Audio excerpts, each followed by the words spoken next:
no shade, but this book deserves the hype that the House of the Cerulean Sea did not deserve. Okay, let's get this over with. Hi friends, it's Spence. Today I will be doing my Feb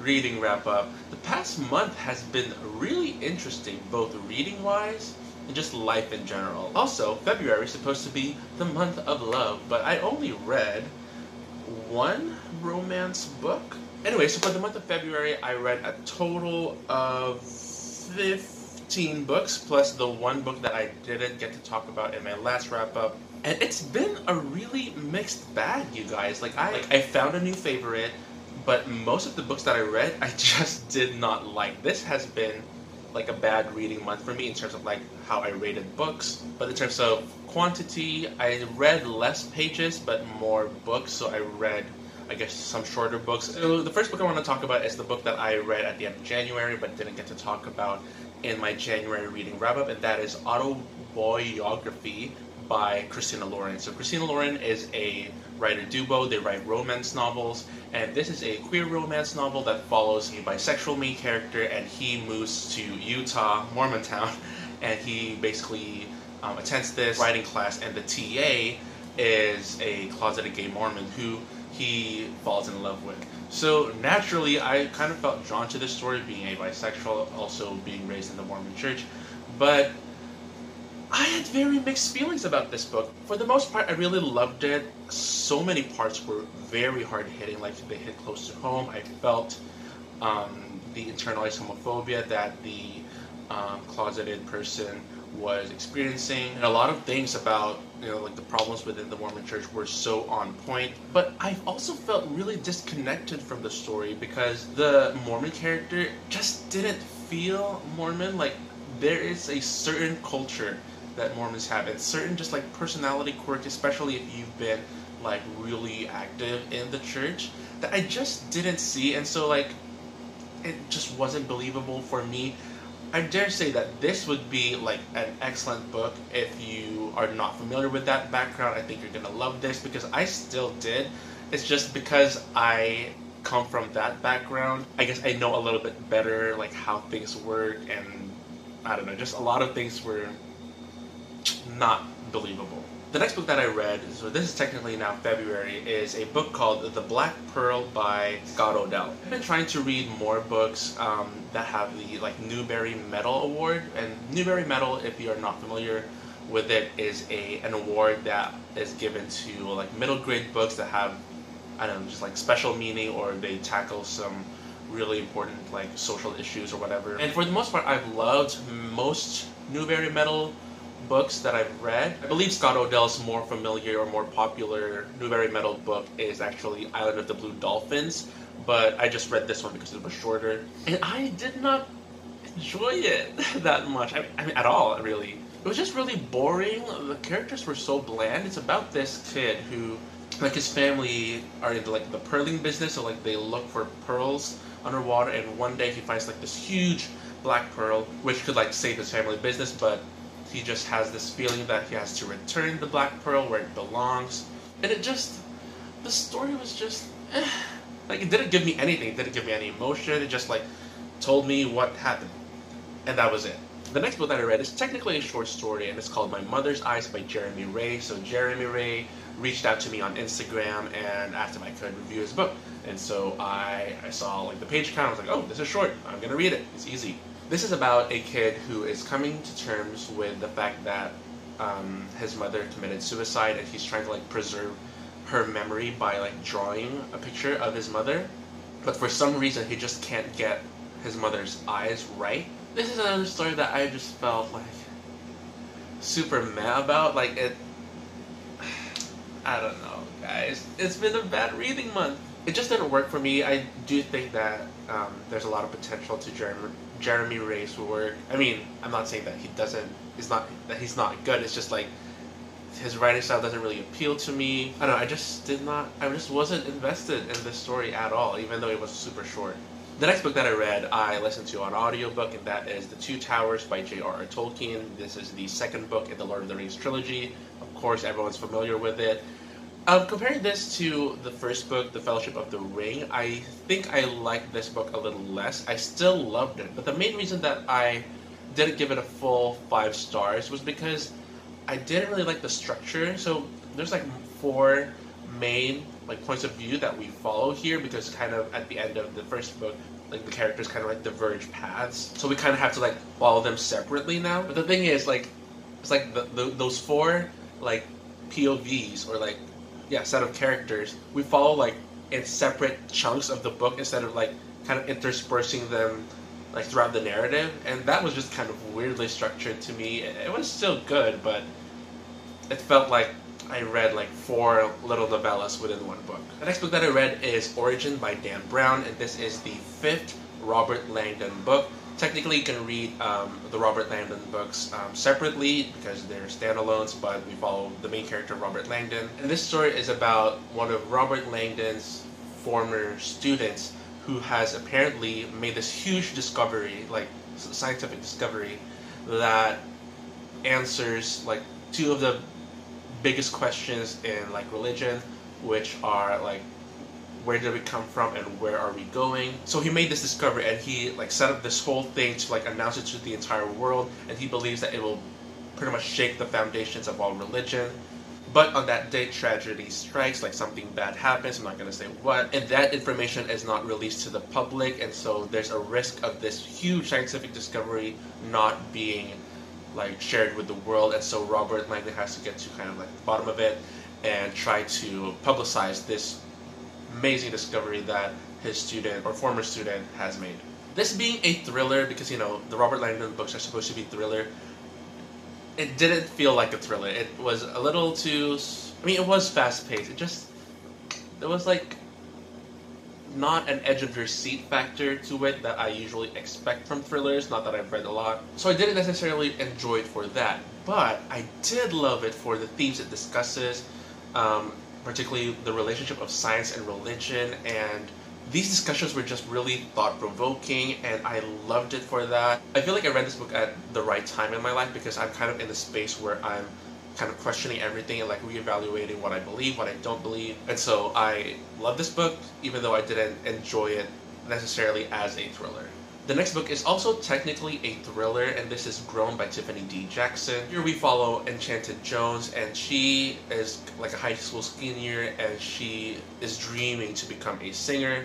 And when she meets this like huge like superstar like singer guy, I forgot his name, and she has the chance to become popular because he really likes her, she kind of jumps on that opportunity. The thing is, this guy is super old but super creepy and like likes Enchanted Jones, who is a minor, and so Enchanted kind of has to navigate like having feelings for this guy, but also like realizing that she's being manipulated, she's being abused, and how she can kind of get out of that situation. This is a triggering read. I was very hesitant to pick this up because usually topics of like sexual assault and abuse and things like that, I'm not necessarily triggered, but they just affect me deeply emotionally. Like it takes me a while to kind of recover from it, but I did think that it was an interesting look into those kinds of relationships, like abusive relationships, because there were so many facets of like not just pedophilia, but also like sexual abuse and grooming that were tackled, that I was just, man, this is really interesting, and this is really scary, because a lot of people, especially minors, are very vulnerable to these kind of like abusive tactics. So I did appreciate it for that. I didn't necessarily enjoy the book or love it, but I appreciated the discussions that it did try to take. Also, again, like the previous book, as a thriller, which this is being marketed as, I didn't really think it gets thrillery until the very end. It felt more like a contemporary. The next book that I read is Big Panda and Tiny Dragon by James Norbury.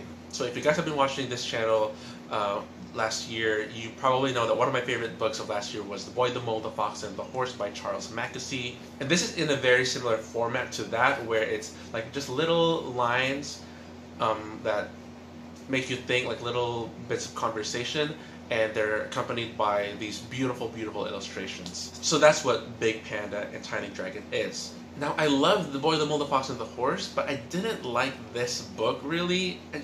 The lines were just not that thought-provoking for me. I still like the art, but I guess a little less so compared to The Boy, the Mole, the Fox, and the Horse. It just didn't really evoke any sort of emotion for me. I think it might be a taste thing, though, because I feel like the best way I can describe it is The Boy, the Mole, the Fox, and the Horse is for coffee drinkers, and Big Panda and Tiny Dragon is for tea drinkers. The next book that I read is Little Women by Louisa May Alcott. This is a classic, everyone knows about it, and I was first introduced to the story of Little Women by watching the 2019 Greta Gerwig film starring Saoirse Ronan, Timothée Chalamet, etc., which is one of my favorite movies of all time. It was so good, and so I wanted to read this book. I loved it. I love Little Women. It was such a good time. There's so many passages that I marked that were just so good. And I'm telling y'all, Louisa May Alcott can write. She writes so prettily, it's purple prose. She has all these metaphors that she uses, and she says a lot of things indirectly. She uses a lot of comparisons, similes, metaphors, different figures of speech. And because of that, sometimes I loved it, I guess whenever I was in the right headspace while reading it. But other times I was just bored out of my mind. It was she can write, and she really showcased the best of her writing here. It can get exhausting sometimes. The next book that I read was also another classic. It's The Great Gatsby by F. Scott Fitzgerald. So I've been kind of a mission to read all the the most popular books on my TBR, and the way I kind of track that is I sort the books on my Goodreads TBR according to the number of ratings. So the more ratings, the more popular it is. And so I've already read Twilight last month, and so the next one after that is The Great Gatsby. So I read it, and I did not enjoy it at all. I mean, not at all, but I was expecting so much more. I was expecting, I don't get the hype for this book. I don't get why it's so popular, but it's so beloved as a classic. I even read an in-depth analysis, chapter by chapter, as I read this book, so that I wouldn't miss any of the themes discussed, because this is a very, I guess, American book. It talks about the American dream and stuff like that, and bootlegging, and since I'm not familiar with either of those topics, I wanted to, not miss a thing. Usually, I have an appreciation for, even though I don't like the story or the writing, but the discussion of the certain themes is done well. Usually I still appreciate a book for that, but even that, I just wasn't invested and I didn't care. So yeah, The Great Gatsby was a miss for me. The next book that I read is also another popular book as a science fiction book, and that is Ender's Game by Orson Scott Card. I know Orson Scott Card is super homophobic, and I have very strong feelings about Orson Scott Card, but I wanted to try out this book, Ender's Game, because that's his most popular work, I believe, and I think it's considered a modern classic in science fiction, so I was I want to read this. I also loved the movie as a kid. It's been a while since I watched it, so I don't really remember much of it, so I was okay, let's read this, and oh my goodness. Aside from Orson Scott Card being a horrible person, I realized that Orson Scott Card is just not the author for me. Author? Why did I say it like that? He's not the author for me. His writing is terrible. I don't know. He constantly switches first and third person perspectives, and I don't know. Not Orson Scott Card, but Ender's Game feels just this huge mumbo jumbo of different sci-fi concepts, aliens, genius kids, and simulations, and whatever. And it was just a mess. The only thing that I really liked about this book was a certain line that I also loved in the movie, which I guess I'm not going to say because it's not until much later in the book. And also I really liked the characters of Eli and Bean, which I don't think Eli was in the film adaptation, which is a shame. I didn't like this book. No. The next book that I read, thankfully, was pretty good. And it is The Westing Game by Ellen Raskin. This, I think, is also considered a modern classic. It's a middle grade book, I believe. Although I feel if I read this when I was younger, I would have been so confused, because this book is super twisty, It's about this group of people who move into this like 4-story apartment, and they live right next to this huge mansion that's owned by Sam Westing, who was like this super rich guy. Sam Westing dies or is murdered, and apparently they discover that they, or most of them, are heirs to Sam Westing's fortune. But before they can receive the fortune, Sam Westing set up this kind of game where they have to identify who murdered Sam Westing, because Sam Westing knew that he was going to get murdered, and whoever wins that game gets like a big bulk of the fortune. This was super confusing for the most part, but when things started coming together, oh my goodness, it was so satisfying, it was so mind-boggling. It was like, what? Like, all these little clues that you think, like, you thought like, oh, that wasn't really a clue. They were, that was, how things just kind of came together at the end was just so cool. I enjoyed it. It was a fun ride. It's not necessarily a favorite, it's not, I don't think it's something that I would reread. Actually, I would like to reread it, like knowing what I do now. But it's probably not going to be one that I reread often. Still, it was a fun ride, and I'm glad I read it. The next book that I read is A Study in Scarlet by Arthur Conan Doyle, and this is like the first Sherlock Holmes novel, and this is my first Sherlock Holmes read. I thought it was good. It's actually, I thought it was okay. Like, I'm glad I read it, but like I would never reread it. It's Sherlock Holmes, like, it's a mystery about this like mysterious murder, and they try to find out who killed the person. That's pretty much it. And this is how Sherlock Holmes has first been introduced to the world, I believe.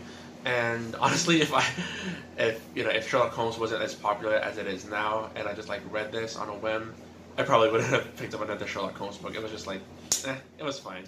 If I sound funny, by the way, it's because I have the allergies, and it sucks. The next book that I read, oh my goodness, oh, this was so good. Okay, it was Legends and Lattes by Travis Baldree, or Baldree. I hope I'm saying that right. A friend of mine like shared that, hey, this author is like asking people to sign up for an e-arc of this book. And I was like, I looked at the cover, I was like, oh man, that looks pretty. I love the cover. And then I looked at the synopsis, and ooh, we have an orc trying to set up shop, and there's also a sapphic romance. Like, sign me up, okay, let's do this. And I wasn't really expecting much. Oh my goodness. This is just my second full 5-star read of the year. The first being Piranesi, that was last month. And while I've read a lot of books that I still loved, this was an instant favorite, and I kid you not, I'm not exaggerating this, because some of the arcs that I've gotten during this one I just didn't like, but this one, oh my goodness, it was so good. This is the sort of book that is just like super comforting, but it's never cheesy, and you literally do not need to know anything more than that. It's about an orc who like tries to retire and give up her fighting days and just settle down, set up a cafe. Like, no one in town knows about coffee, and so she's like, man, why don't I introduce coffee to this town? And so she starts her business, and like people help, or she hires new people to like add new features to her coffee shop, and it's just the most wholesome thing you will ever read. No shade, but this book deserves the hype that The House in the Cerulean Sea did not deserve. I like that book, but I honestly thought it was a little bit overhyped. But this book is the most comforting read you will ever read. This is literally the coziest fantasy that I've ever read, and I want a physical copy, like, right now. Like, if you want to buy me a copy, my Amazon wishlist is down below. But anyway, it was so good. It's an instant favorite. Need I say more? It was so good. The writing was excellent. The pacing was perfect. Never felt slow. It was just, I just want you to experience the majesty of Legends and Lattes. Please read it. Please. Okay. My allergies are so bad. The next book that I read is Nem's Island by Wendy Orr. It's about this father and daughter who live in this island and like study like different plants and animals.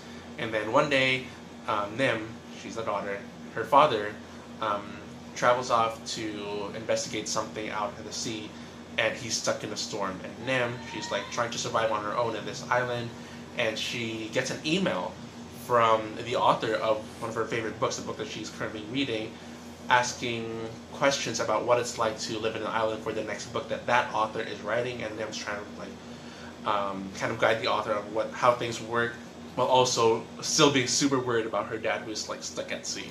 A few years ago, I watched the film adaptation for this, with starring Jodie Foster and Abigail Breslin, and I enjoyed that movie. I mean, it's not a favorite by any means, but it was a fun ride. And this book was too. I honestly thought it would be gonna be like corny, like super childish, but it was actually kind of funny in some parts, and it was just a good time. I probably would not reread this, but definitely as a palate cleanser, this is a good read, and I think I would pick up the next book if I ever want something more lighthearted in between like heavier reads.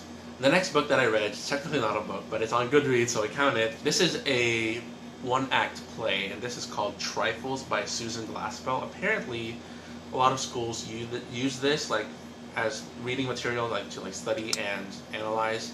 This is a one-act feminist play, and it's about a group of people, a couple men and a couple women, trying to investigate the murder of their neighbor who is survived by his wife. Since this is very short, I'm not really going to say what it's about. Yeah, that's all you need to know. This was very thought-provoking. I thought the symbolism all throughout this story was really intriguing.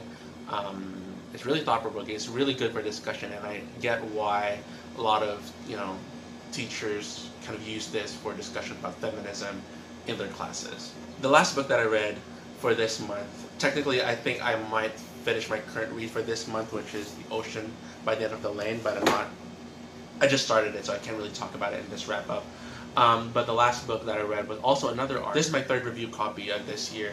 So I read Replica Sky's Mission by Hugo Bernard. This is a science fiction / dystopian. It's not described as dystopian, but I think it is. So the author reached out to me on Twitter and asked, hey, you want to review my book? And I looked at the synopsis and it was intriguing. It's basically, in this futuristic world, people have the option to kind of escape the real world and get into a simulated world. Basically, the AI runs everything, and people get in there for different reasons. And there's a lot of people who disagree with that and thinks we should be more focused on solving real world problems instead of developing this perfected simulated world. And it was interesting conceptually. I thought it was intriguing. That's why I agreed to review this book. But in terms of the narrative as well as the character work, the world building, while I didn't hate it, it just wasn't for me. It just wasn't to my taste. I thought the writing was a little info-dumpy at times. I thought the characters, even though some reviews say that there's a lot of character depth to them, I don't think it really went deep in terms of what I usually expect. I thought the characters were pretty shallow. Yeah, they didn't really have a personality to me. First half of the book, it was kind of dragging in terms of pacing, but the second half of the book, I would say it was better. I didn't really enjoy this book that much, but it could work for you. I want to make that clear. I think it was more of a me thing. It's more of a taste thing, and this book just wasn't for me. I think if you love sci-fi, are pretty well read in that genre, and you're more into the nerdy sci-fi stuff, you might like this book. But for me, I did not have the brain cells for much of this book. That is it for my February reading wrap-up. So it's such a mixed bag. I discovered a new favorite.